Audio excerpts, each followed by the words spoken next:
All right, all right. We are back in beautiful Belmont, New Jersey, and we have a very special guest on today's Grit Won't Quit podcast. We have Coach Nick. Coach Nick, how are you today? Doing well. How are you?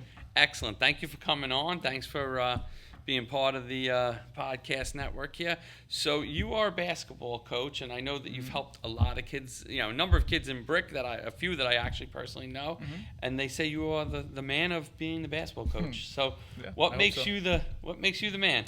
I don't think I'm the man, but I think what makes it different is attention to detail in terms of teaching, accountability at home for sure, and then we focus on like the skill development part of basketball, where everyone else is focused on like just playing games. But in a game setting, you're not really as involved as you are when you work on your individual skills. So what happens is players get caught in like AAU. I'm not sure if you're familiar with AAU basketball. Sure. So everybody has an AAU team now. Like you used to have to be good to play AAU, but now everybody starts an AAU team. So what happens is they play a lot of games, but if you're not a top one or two player on the team, you're not getting the repetition that you need to advance your skills. The one or two kids on the team who are the top players, doesn't matter. They're getting all the reps. Everybody else is kind of like watching them. Sure. So what happens is those kids stay ahead their whole career, basketball career. And these kids think we're doing the same thing as Mr. Timmy here, who's a world-class player, but you're not going to be able to catch him because he's already ahead of you. Yes. So I do the supplemental part of, how can we advance your skills so you can catch up to that top player. Now, you were a basketball player in high school and college. Yep. So you have mad skills too. I mean, depends on who you're comparing to, but yeah, I guess so. There you go. So now, how'd you break into doing the coaching on its own? Because I know that you are now this is what you do day in and day out, but you didn't start that way. No, I started off as an elementary school phys ed teacher. Okay. So I did that for 15 years. I was coaching teams. I went back to my old high school, volunteered there at Howell. Then I was coaching high school girls, and eventually I started doing skill development, like on the side with the high school, using the high school gym and stuff like that. And eventually I saw other people doing what I was doing, but doing it for a living. So I put more effort into it. So you're like, wait a second, this sounds all right. Yeah. So So in 2020, I hired a business coach. No, we couldn't. We were doing virtual school at the time. Oh yeah. So I was COVID doing. days. So I was on Zoom teaching phys ed stuff. So I was putting most of my time into working with my business coach, and trying to work on the logistics of how to actually run a business. Because like I was telling you before, I know teaching, but I didn't know the business side. I knew nothing about it. If you don't understand that, No, you don't. Your teaching and coaching will fade out because Correct. you're never Yeah. going to make it. Correct. Yeah, and that's where I struggled. But because I finally hired somebody to help me one-on-one, break down everything for me, that really changed everything. Gave me the confidence to keep going and keep making it bigger, and eventually leave teaching. That's great. So, I mean, for all the entrepreneurs out there that are thinking about and they have a skill like Coach Nick here, think about reaching out to other resources to help you start understanding the business aspects. Because, again, the business aspects is what really kind of changes the game a little bit. For sure. Yeah. And, again, it's just like in coaching. You brought on a coach, just like people bring you on to help them better their game. You didn't know that aspect of the game, and yeah, I wish I did it, 15 years ago. Yeah. I read out of college, but I didn't. It wasn't a thing where people were doing it full time. You would kind of, Johnny needs lessons at the park, and then you'd go and get $40, and then that's how you started, right? That's how. Yeah, I started outside. Well, I couldn't rent the gym anyway, so. I'm sorry. So actually, I started with doing Zoom sessions. Because I really, So my business coach, I started Zoom sessions, because nobody was going anywhere. Yeah. So I would do like 3 times a week, grab a ball, follow along. And then eventually people started being by each other and like, all right, we're going to go outside, because nobody would rent me a gym. So I was at Lake River Park, doing stuff there. That's when it started. Like, I started using the logistical part of what the business coach taught me there, and then from there it grew. I was able to get a gym, then I found another gym, then I found another gym, and I was able to add more days. And if you can add more days, you can add more people. And how many kids in a normal class are there in a normal class? It differs, because we have 6 days a week now. So there could be 12 there, it could be 22. But that's like, some people hear that and they're like, well, how do you coach that? Well, I came from phys ed. I used to have 90 kids in the gym, 60, 90 kids, and I had to manage them all. So that's nothing. That's easy for you. That's nothing. Because what happens is too, with a group of kids, 90% of them, if we're working on a skill, are making the same mistake. So if I bring you all in, I have you in a circle, I'm talking to you close. Hey, this is the mistake the majority of you are making. Here's a video. Here's Haley example. Like, she's doing this, this, and this. This is what you need to do. Or this is what not to do. Because they're all making the same mistake. I could coach you all together, walk around and help, and then bring you all in, and then we'll go over something new. So that part is easy for me because I came from the phys ed world where I had to have very tight management. Because if you didn't, they were going to go crazy. Oh, inmates running the asylum. Yeah, because especially when you're an elementary school phys ed teacher, you have to control their excitement, and you have to have very great. You have to have like world-class management to be able to teach them. Because if they don't pay attention, you can't teach them anything. Totally. So the amount of kids is that's nothing. We have plenty of space. Elementary, I used to love when we played dodgeball. Yeah, we couldn't play dodgeball anymore. We had to call it different things to get around it. But that is funny. That was a fun game. Oh yeah. I loved it. Oh yeah. So all right. So now you start getting these gyms, and you start getting multiple gyms that can now. Yeah. You know, so at the beginning that was the first thing to overcome, right? Let's get a couple of gyms to get space. Correct. So like, you know, and like I told you before, like consistency is the key there. Because you can't run a program if you don't have consistent locations. Because you could go outside and do one-off lessons, but you're not going to have a business. No, it's not a business. And I want a program with a culture. Otherwise, you're just like every other guy who played high school basketball or college basketball that's given, you know, one-off lessons at the park. And that's how everybody starts off. But a lot of people get stuck there because they never hire anybody to help them advance. So that's I need like a consultant in a lot of businesses. It's not everything. It's not just in coaching basketball. There's a lot of guys that know how to fix a computer, but they never get to the point where they open up an office or they have employees. They're just doing it on the side, or an electrician who works for the union and does side work on the weekends. Like, you know, but you've now taken it to the point where you have a business. You're coaching 6 days a week consistently. You have a consistent revenue stream coming in, and that was probably part of what your coach gave to you too, about getting ongoing customers, and then driving advertising to find new customers. And now you were saying earlier, so how do you get a lot of your customers? So like I was saying, Facebook ads. I run a ton of ads. I didn't start off running ads because didn't know what I was doing. I was scared to do it. Sure. I probably still don't know what I'm doing as much as I should, but I hired an agency a couple years ago to kind of help me with that. So Facebook ads, Google. Everybody comes. A lot of people come from Google because I have multiple. I'll pop up on Google Business in multiple locations.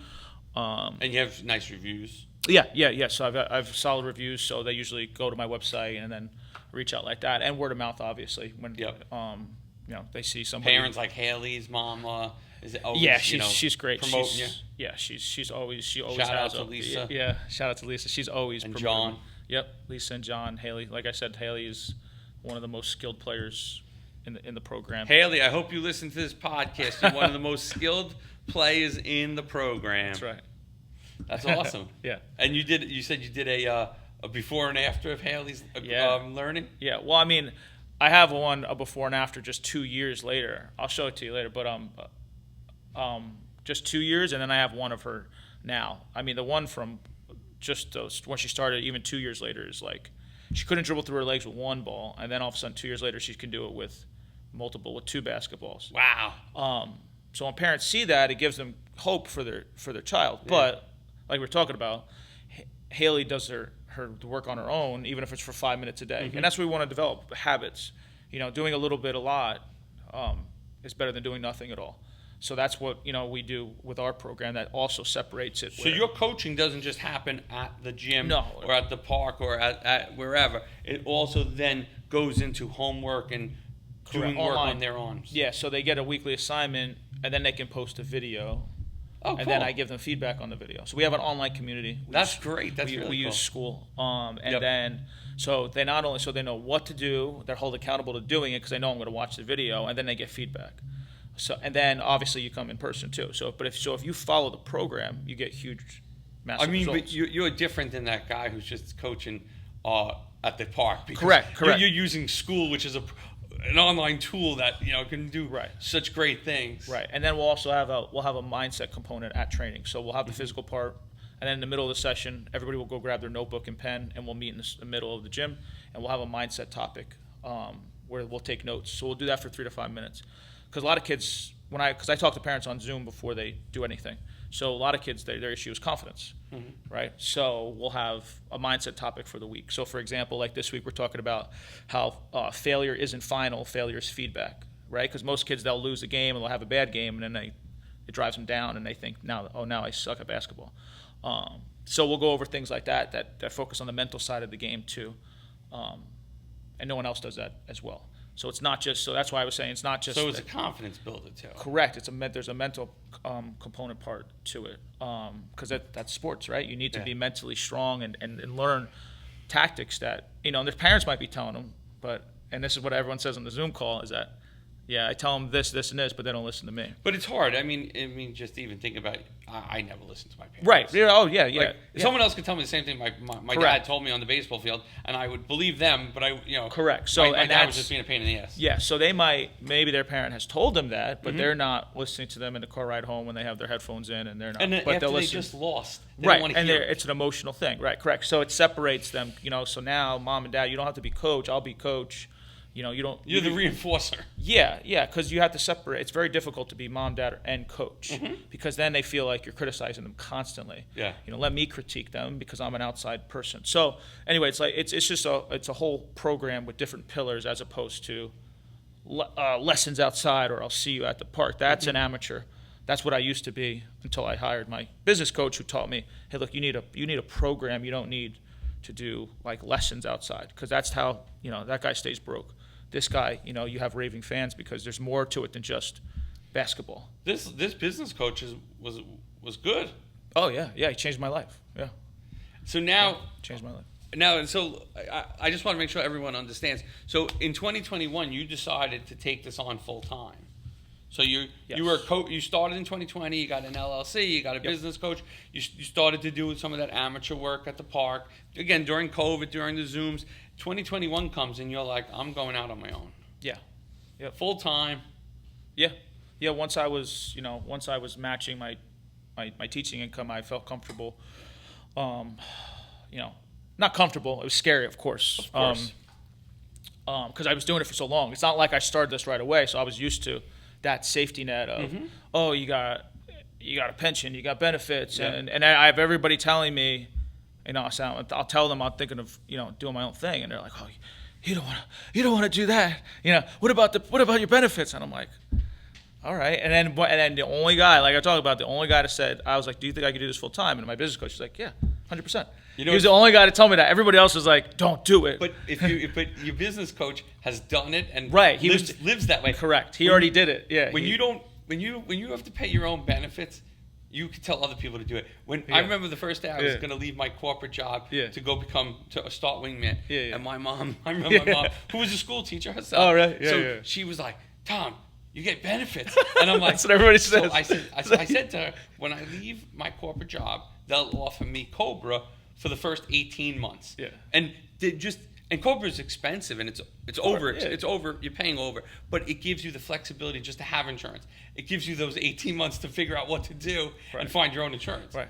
And now 15 years, 16 years later, I'm like, I'm glad I left my corporate job. But right. It just at the same time when I think until you do it, it's hard. And you have that safety net of you're employed, you have a steady paycheck coming every Friday, you have your benefits, you have your pension or 401k, and then when you go out on your own, you're like you have nothing until you make that deal happen. Yeah. But you also know if you believe in yourself.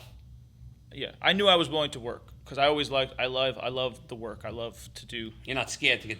No, I love to do the work. I put in all the work when I was doing phys ed, going above and beyond. So I was like, I know I can. I'll work anybody. That's not the issue. I just need to learn how to do it. So my work ethic can actually be effective as opposed to and focus on the right things as opposed to focus on the wrong things. So I could either build I could either be the world's best phys ed teacher, which is great, In but one district. Yeah, but I don't want to. But that's not who I wanted. Yeah. I didn't want to be told what to do anymore. I didn't want to. I didn't want to do it that way. I wanted to do my own thing, and I knew I could. I just needed to learn. But everybody told me, Don't do it. don't do it. I thought I was gonna but they don't know because they're just thinking it from their point of view. But I had to do it though because I was if I didn't, I knew I would regret it later. Yeah. And you're too young to regret it. Right. I mean, I'm not that. I'm 40, so we're gonna be 41. So it wasn't that long when I left, but I just knew I had to do it. Mm-hmm. So. In retrospect, do you have any? Would you have done it again the same way? I wish I did. I wish I did. No, I wish I did sooner. Yeah. I wish I had a mentor to help me sooner, so I would have started it sooner. But the phys ed part and doing the same thing for 6 hours a day, you get really good at communicating and managing large groups of kids, like we were talking about before. So that part made teaching, communicating, talking on camera, demonstrating. It showed that I know what I'm talking about. If I never did that, I probably wouldn't be as good of a coach as I am now. Mm-hmm. But I probably didn't need to do it for 15 years to go and do it. I wish I just started earlier. But it's better to start now than never. So what does expansion look like? That's a good question. I don't know. I gotta trust other people, which obviously I would have to do that. Right now that's one of my. Definitely a weakness of mine is to trust somebody to do it the way that you would do it. Right, and people can. I just need to work on it. Letting go of. That's a lot of entrepreneurs, though. Yeah.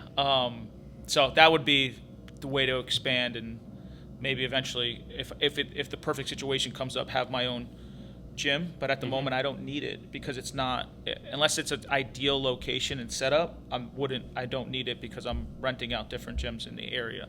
But that would be one. But I'm happy with where it is right now, and it keeps growing. So I'm okay with that. Mm-hmm. So, but eventually, obviously, that would be. I would have to duplicate myself, obviously, right? So I would have to train other people. Maybe some of your kids, as they get a little older and look for high school and college jobs. I have a kid who I used to work with who is a senior now, and so I have a little kids program. It's just once a week. It's on Sundays. I now pay him to come and coach with me. That's awesome. So he doesn't run it himself. I run it, and he's one of the assistants along with because he's helping out little kids. So he's a senior now. I used to work with him when he was in 7th grade. He was one of the kids I used to do like outdoor training with when nobody, when I didn't have any gym to rent. So now, but he was such a great kid. I always loved him. So now I pay him to be an assistant. How's he doing? He's doing great. He's a great kid. He goes to Wall Township. He's about to graduate now, but he's always been a great kid. So I trust him. I had another girl who I used to coach in high school is one of my assistants, but that's once a week. I don't put the pressure on them to run it. I run it, and they kind of just reiterate. Help facilitate. Yeah, they help facilitate. So that's as far as I've gotten in terms of like other people. But obviously, to expand, I would need to be able to have somebody that does it without me there. Sure. Obviously, so I'm not there yet, but eventually. Down the road, you still work with the business coach to kind of think about future expansion? We're in contact. I'm still in a coaching group. With him, where he runs it, and I'm still a part of it. So, 5 years later, exactly 2020, I got like my LLC and everything.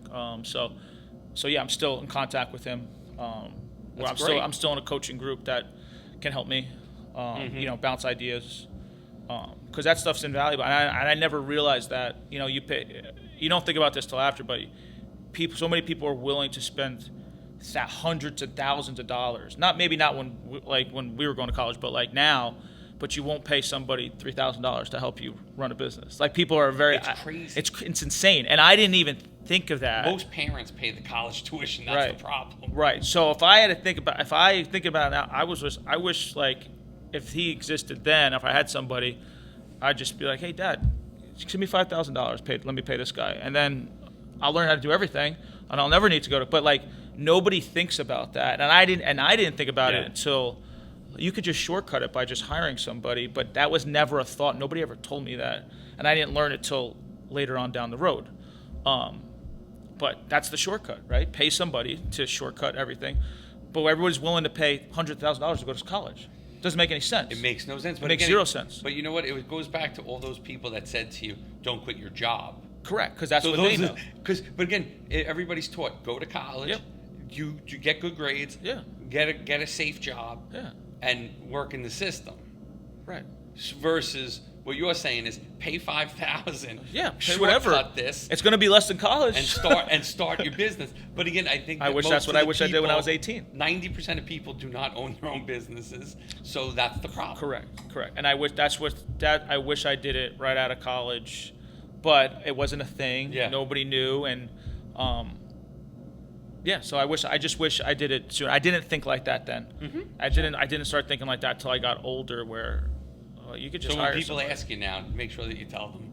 Oh yeah, I do all the time. Like, wow, why would you? But it's just funny how people are so, parents are like, you're just so easily, you'll go to whatever university or wherever, Delaware, for example, and you'll pay 40 G's a year, but you won't. But you're scared to give a guy like $2K to teach your kid how to do a business or whatever. Yeah. But like that's all, and you're gonna financially go up faster, especially when you start younger. Yeah. So like, I mean, it takes time, but And when you start younger, you have no right. You have no bills. There's no. When you start at no 35, risk. 40, you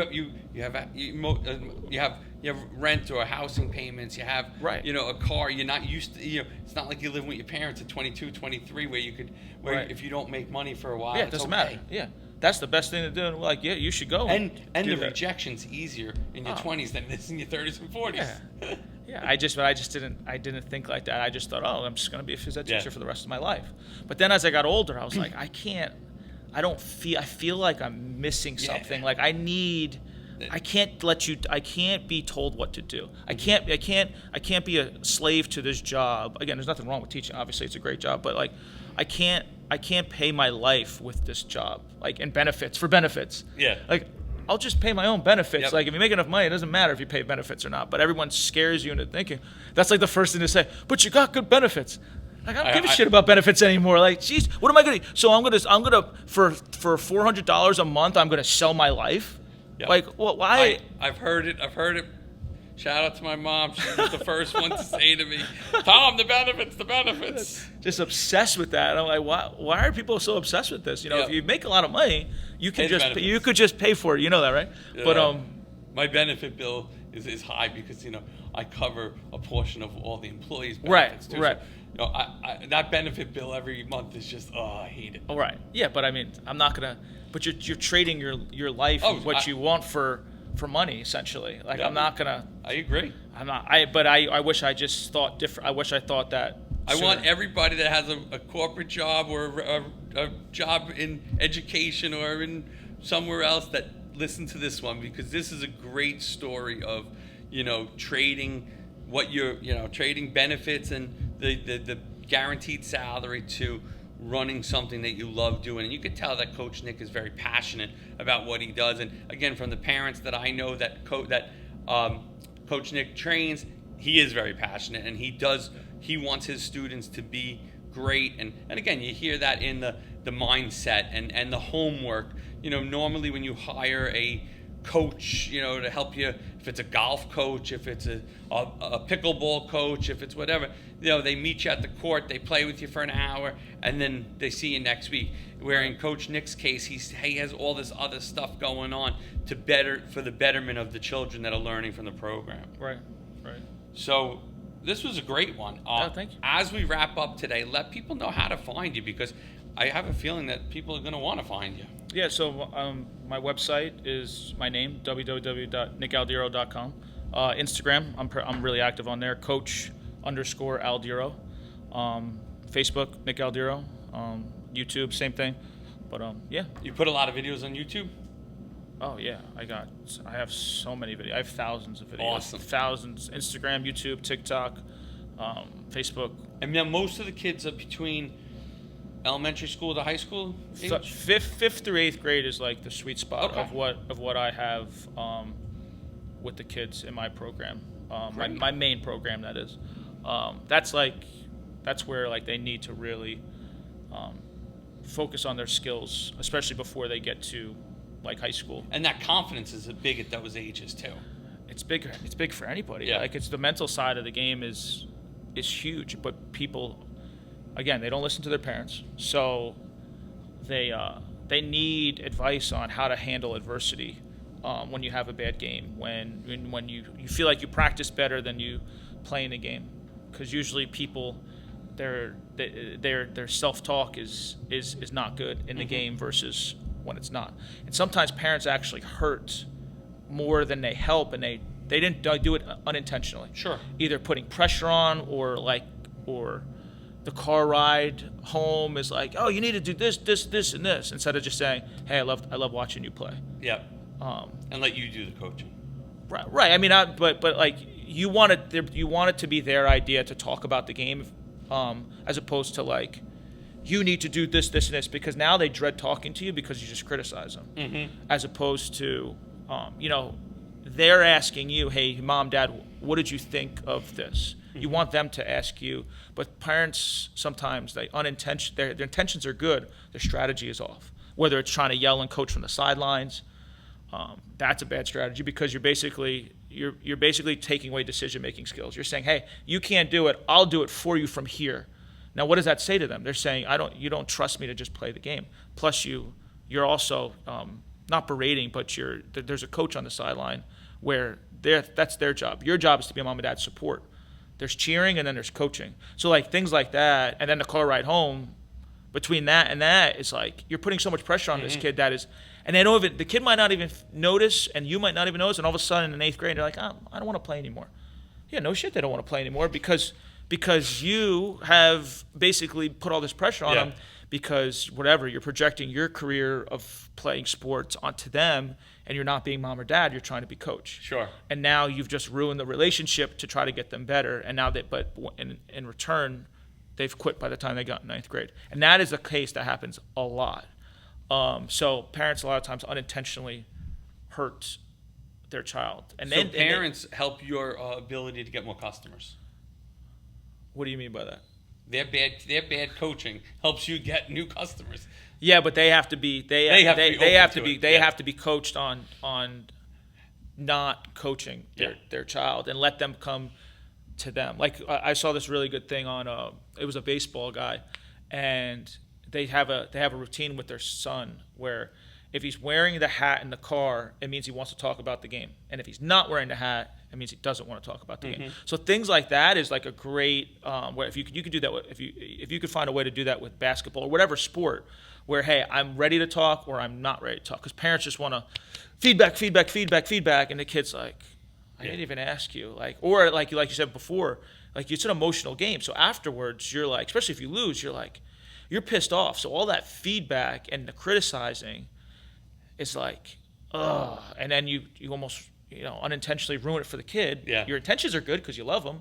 Your strategy is just very Yeah. off, and that's why a lot of kids quit sports.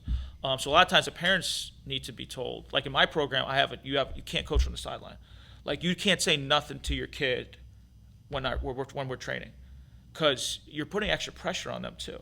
Plus, I'm the coach. Your job is to watch. So parents can watch, but I don't want you coaching from the sideline. But yeah, that's something that a lot of parents need to do because they think they're helping. Yep. And they're really hurting. Parents, Yeah. listen to this one too, because this is good information. Yeah. So, Nick, thanks for coming on today. Thank you. Thanks for having keep doing a great job out there, and I can't wait to hear about how you expand the business in the future. I hope so. Thank you. Thank you. Thank you, sir. Have a great day. Yeah, man.